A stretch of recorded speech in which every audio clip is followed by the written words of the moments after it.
Hi, today I want to talk about Grid again. I watched episode 9 and 10. I didn't read the reviews or comments before I watched it, and I'm glad because a lot of people didn't like how it ended, and I liked it. I think it was interesting.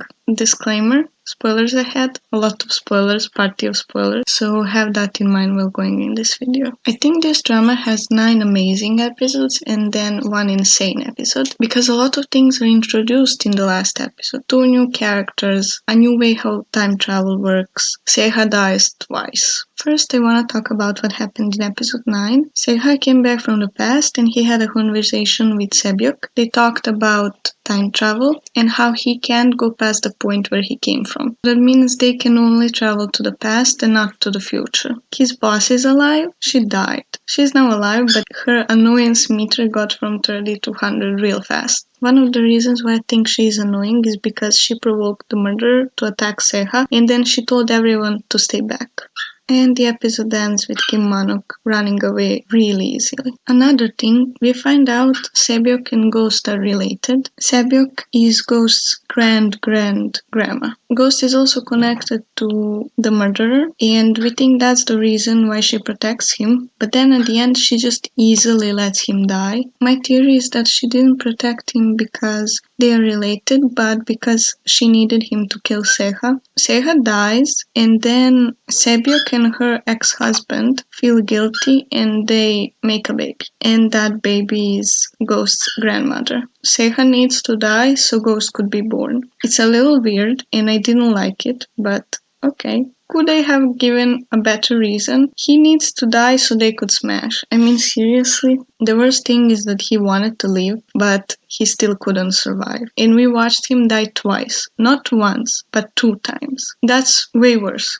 And now comes the grand finale, episode 10. Everyone is chasing Manok and they are waiting for Ghost to show up, but instead of Ghost, another dude with a time travel device shows up. He has a blue device while Ghost has red, and it's very clear that they are on the opposing sides. They try to kill each other very seriously. She puts him in front of a train and then teleports away. The first time Seha dies, he's alone. Manok kills him and Ghost then turns back time. But this time, Sebyok is with Seha. And Manok attacks Sebyok, but Seha saves her and dies again.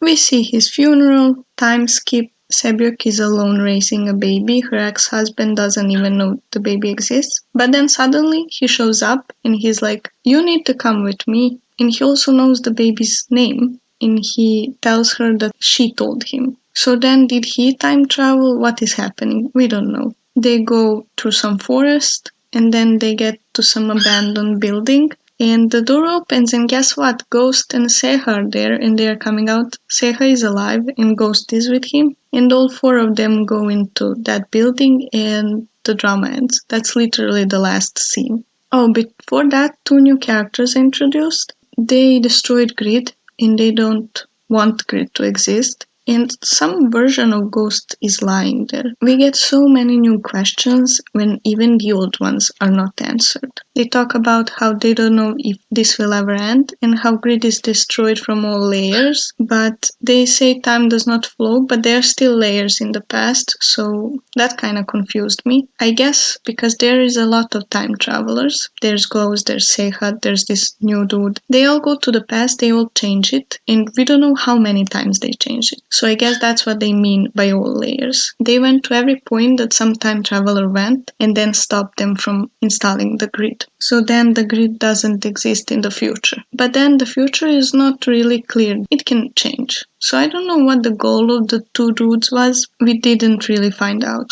The drama ended. I don't know if there were plans for a second season or what, but that was left on a cliffhanger. About Seha being alive. How is he alive? I saw a few comments that said that Seha's body was replaced with his dad's body. And first I didn't think that was possible, but then when Seha in episode 9 talks with his boss, he says that they made him and his mom pick up some unidentified body. So that makes me think that maybe the bodies could have been SWAT. It still kinda doesn't make sense how, but it could happen because anything can happen in this drama. The drama ended and I have more questions than before, but I still had fun. I can understand why some people are like, this is the worst drama ever. It doesn't make sense. What is this ending? But I think the whole ending fits the story because the whole story was kind of out of the box, and I think the ending is the same.